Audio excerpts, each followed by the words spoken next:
समय की बात है। श्यामनगर नाम के गांव में सोहन नाम का एक किसान पत्नी सोनिया और अपनी बूढ़ी माँ के साथ रहा करता था। सोहन की एक छोटी सी बेटी थी जिसका नाम गौरी था। सोहन के घर का गुजारा बहुत मुश्किल से हो पाता था। सोहन के पास एक छोटी सी जमीन थी जिस पर वह सब्जियों की खेती किया करता था और सब्जियां तैयार हो जाने के बाद उन्हें गांव के बाजार में बेच आया करता था। लेकिन उस गांव में सबसे बड़ी समस्या थी पानी की। सोहन को पानी के लिए गांव के जमींदार पर निर्भर रहना पड़ता था क्योंकि सोहन के पास अपना कोई कुआं नहीं था। वह अपने खेतों की सिंचाई जमींदार के कुएं के पानी से किया करता था। सब्जी ले लो, हरी भरी ताजी ताजी सब्जियां ले लो, केवल रफ किलो में हरी भरी ताजी ताजी सब्जियां ले लो। अरे सोहन बेटा, कैसे हो? घर में सब ठीक तो है ना? और गौरी बिटिया कैसी है? काका मैं ठीक हूँ, घर में भी सब ठीक है और गौरी भी बिल्कुल ठीक है। बोलिए काका, क्या चाहिए आपको? बिल्कुल ताजी ताजी सब्जियां हैं, अभी अभी खेत से तोड़ कर लाया हूँ। बोलिए क्या बांध दूं आपके लिए? सोहन बेटा, मेरे लिए 1 किलो टमाटर और 1 किलो लौकी बांध दो। ठीक है काका, अभी बांध देता हूँ।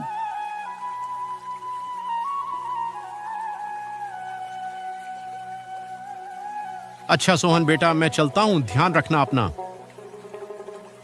ठीक है काका, आप भी अपना ध्यान रखना और काकी को मेरा नमस्ते कहना।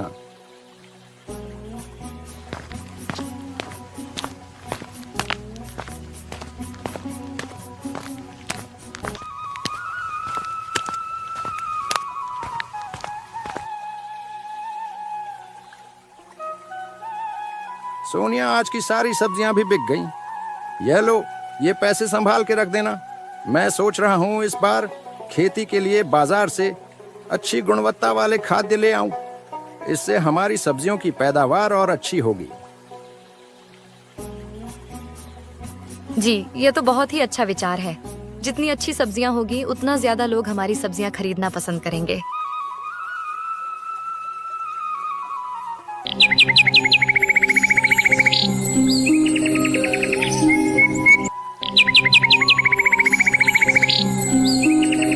एक दिन सोहन अपने खेतों में काम कर रहा था।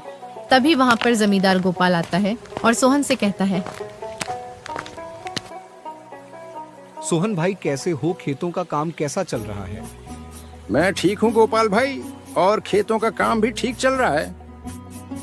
मैं यह कह रहा था सोहन भाई कि मैं तुम्हें बहुत सालों से अपने कुएं से पानी दे रहा हूँ, पर इस साल में तुम्हें अपने कुएं से पानी नहीं दे पाऊंगा। पर क्यों गोपाल भाई, मुझसे कोई भूल हुई है क्या? नहीं सोहन भाई, वह बात नहीं है। दरअसल तुम्हें तो पता ही है ना कि इस साल कितनी गर्मी बढ़ी है। इस साल की गर्मी ने तो सारे साल का रिकॉर्ड ही तोड़ दिया है। मेरे कुएं का पानी दिन प्रतिदिन सूखते जा रहा है और अगर ऐसे में मैं तुम्हें भी पानी देता रहा तो आगे आने वाले दिनों में मेरे खुद के लिए भी पानी नहीं। तुम अपना देख लेना, आप मेरे साथ ऐसा क्यों कर रहे हैं? गोपाल भाई, ऐसा मत करिए। भला मैं कहाँ से पानी लाऊंगा? इतने सालों से तो मैं आपसे ही पानी ले रहा हूँ, और अगर आपने अब पानी देना बंद कर दिया तो बिना पानी के मेरे खेतों की सारी सब्जियां सूख जाएगी। गोपाल जी, ऐसा मत कीजिए। देखो सोहन, मैं भी मजबूर हूँ। इस गर्मी ने सबकी हालत खराब कर दी है। मैं कुछ नहीं कर सकता, तुम अपना देख लेना। यह सुनकर सोहन मन ही मन बहुत दुखी हो जाता है और घर जाकर सारी बात अपनी पत्नी को बताता है।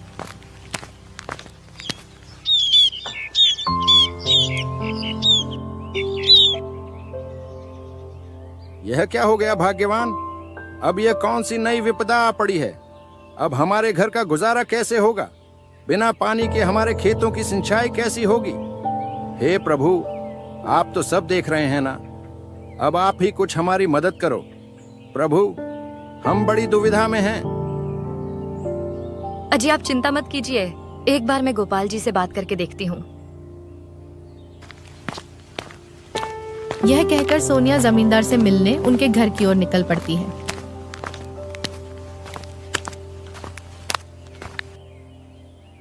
गोपाल जी, ओ गोपाल जी, घर में हो कि नहीं? अरे कोई है? अरे कौन है भाई? रुको, आता हूँ। अरे सोनिया, तुम हो कहो, मेरे घर कैसे आना हुआ? गोपाल जी, मुझे सोहन जी ने बताया कि आपने हमें कुएं का पानी देने से मना कर दिया है। सोनिया बहन, ये बात सच है कि मैंने सोहन को अपने कुएं का पानी लेने के लिए मना कर दिया है, और इसकी वजह भी तुम्हें सोहन ने बता ही दी होगी। पर गोपाल जी, आप यह तो सोचिए ना कि हम इतने सालों से आप ही के कुएं के पानी से अपने खेतों की सिंचाई कर रहे हैं। हमारे पास कोई दूसरा साधन भी नहीं है। ऐसे में हम पानी कहाँ से लाएंगे और अपने खेतों की सिंचाई कैसे करेंगे? देखो सोनिया बहन, मैंने इतने सालों तक तुम्हें अपने कुएं का पानी दिया है, और मैंने तुम्हें कभी भी पानी लेने से मना नहीं किया। लेकिन इस बार बहुत भारी गर्मी पड़ी है। मेरे कुएं का पानी सूख कर बिल्कुल कम हो गया है। अगर मैं तुम्हें अपने कुएं का पानी देता रहूंगा तो इस गर्मी में मुझे पानी की बहुत परेशानी होगी। सोनिया जमींदार गोपाल को कुएं का पानी देने के लिए बहुत मनाने की कोशिश करती है, मगर जमींदार नहीं मानता है और सोनिया दुखी होकर थक हार कर अपने घर की ओर निकल पड़ती है।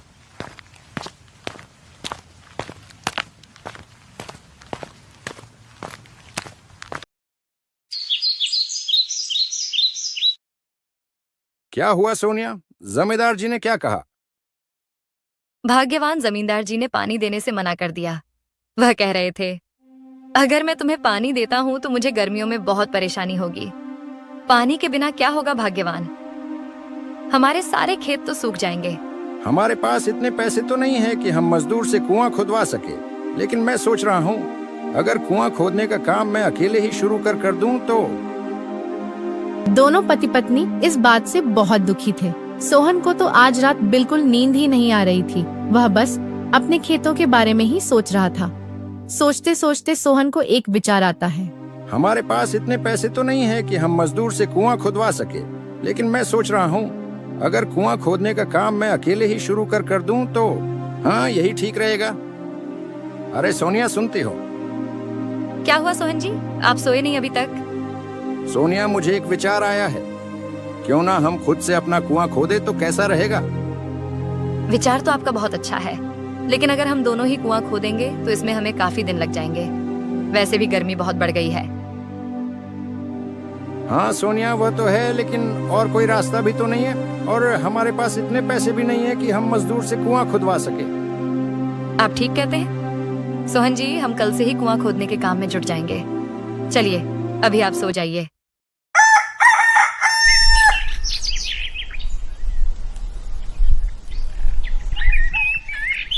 अगले दिन दोनों अपने खेतों के पास जाते हैं और वहां पर कुएं खोदने का काम शुरू कर देते हैं।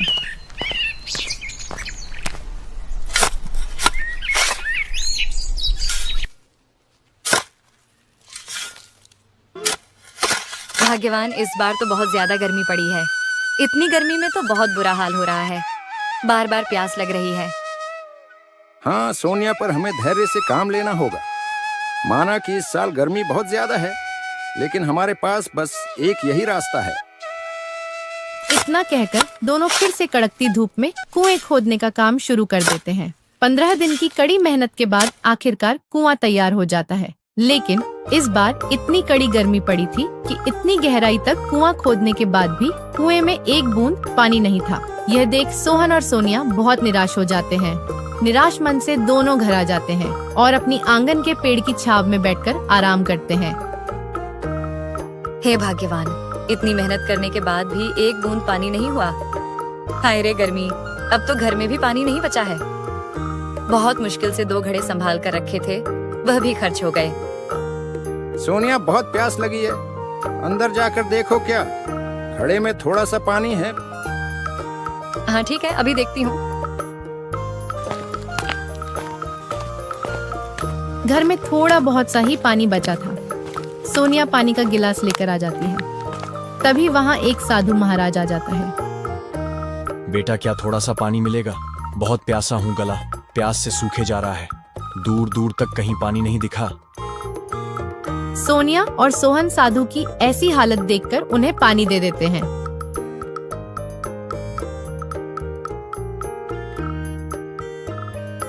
मुझे माफ करना बाबा, हम गरीबों के पास इतना भी नहीं है कि पानी के साथ आपको कुछ मीठा दे दे। बस एक यही पानी है, आप इसे पीकर अपनी प्यास बुझा लीजिए। बेटा, मेरे लिए बस यही पर्याप्त है। प्यासे गले को किसी मिठास की नहीं बल्कि बस पानी की ही जरूरत होती है। धन्यवाद बेटा, मैं बहुत देर से प्यासा था। दूर दूर तक कहीं पानी नहीं दिखा। ऐसा लग रहा था बिना पानी पिए अभी चक्कर खाकर गिर जाऊंगा। लेकिन भला हो तुम्हारा, जो मुझे तुम दिखे।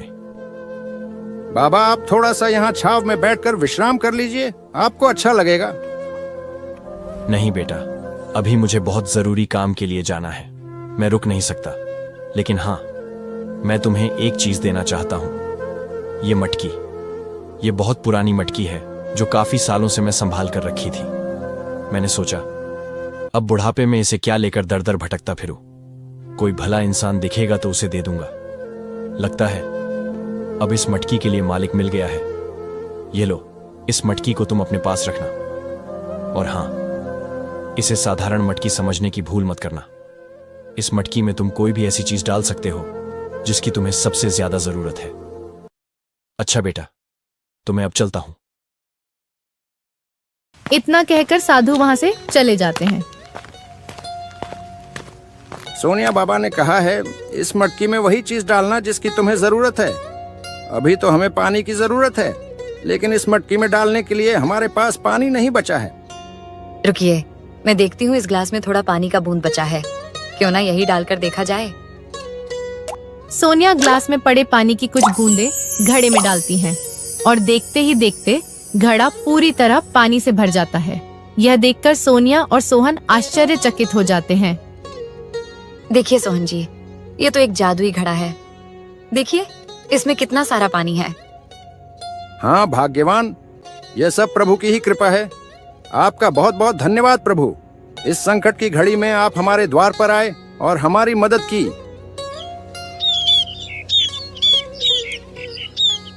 अगले दिन सोहन और सोनिया दोनों अपने खेतों पर काम के लिए निकल जाते हैं और अपने साथ में पानी की मटकी भी ले जाते हैं। सोनिया पानी की मटकी को कुएं के ऊपर रख देती है और दोनों अपने काम में लग जाते हैं। कड़कती धूप में काम करने के बाद सोहन को प्यास लग जाती है और वह सोनिया से कहता है,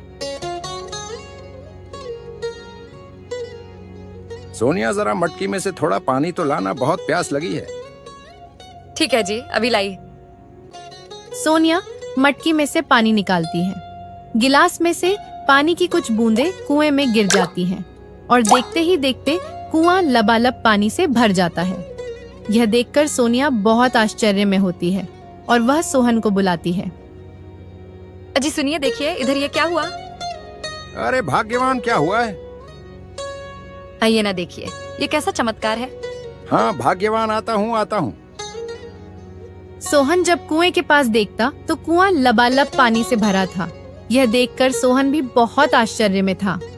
अरे सोनिया, ये तो चमत्कार ही हो गया। हमारे कुएं में पानी आ गया। अब हम अपनी खेतों की सिंचाई बहुत आसानी से कर सकेंगे। लेकिन सोनिया, मुझे लगता है इस खुशखबरी को हमें पूरे गांव में बांटना चाहिए, क्योंकि इस साल भारी गर्मी पड़ी है। लोग भी गर्मी से बहुत परेशान हैं और खासकर इस गर्मी में पानी से। मुझे लगता है हमें लोगों को बताना चाहिए और उनकी पानी की जरूरत को पूरा करना चाहिए। हाँ, और अब इस गर्मी में हमें पानी की समस्या भी नहीं होगी। हाँ जी, आप बिल्कुल सही सोच रहे हैं। सोहन अपनी कुएं की बात पूरे गांव वालों को बताता है। मेरे प्यारे मित्रों और भाइयों, मैं जानता हूँ कि हमारे गांव में इस बार बहुत पानी की समस्या हो गई है। बहुत ज्यादा गर्मी पड़ने की वजह से खूब पानी सूख गया है। इस समस्या का समाधान मैंने ढूंढ निकाला है। मैंने एक कुआं खोदा है और उसमें बहुत सारा पानी है और मैं चाहता हूं कि मेरे साथ साथ आप गांववासी भी उसे पानी का इस्तेमाल करें। अरे सोहन भाई, आपका बहुत बहुत धन्यवाद। हम काफी दिनों से पानी से परेशान थे। हमारे भी कुएं सूख गए हैं। सोहन भैया, मैं भी पानी के लिए कई दिनों से परेशान थी। आपने इस समस्या का हल निकाला है। भगवान आपका हमेशा भला करेगा।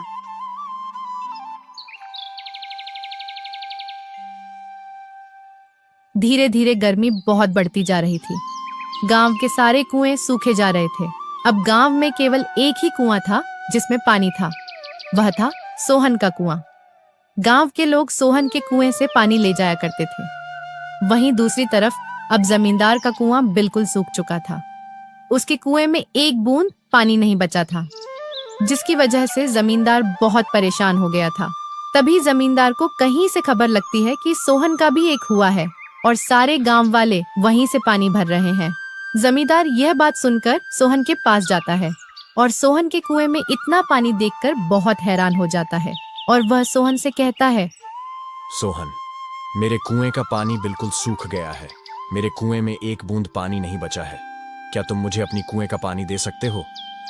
हाँ जमींदार साहब, आप ये कैसी बातें कर रहे हैं? भला इसमें भी कोई पूछने की बात है?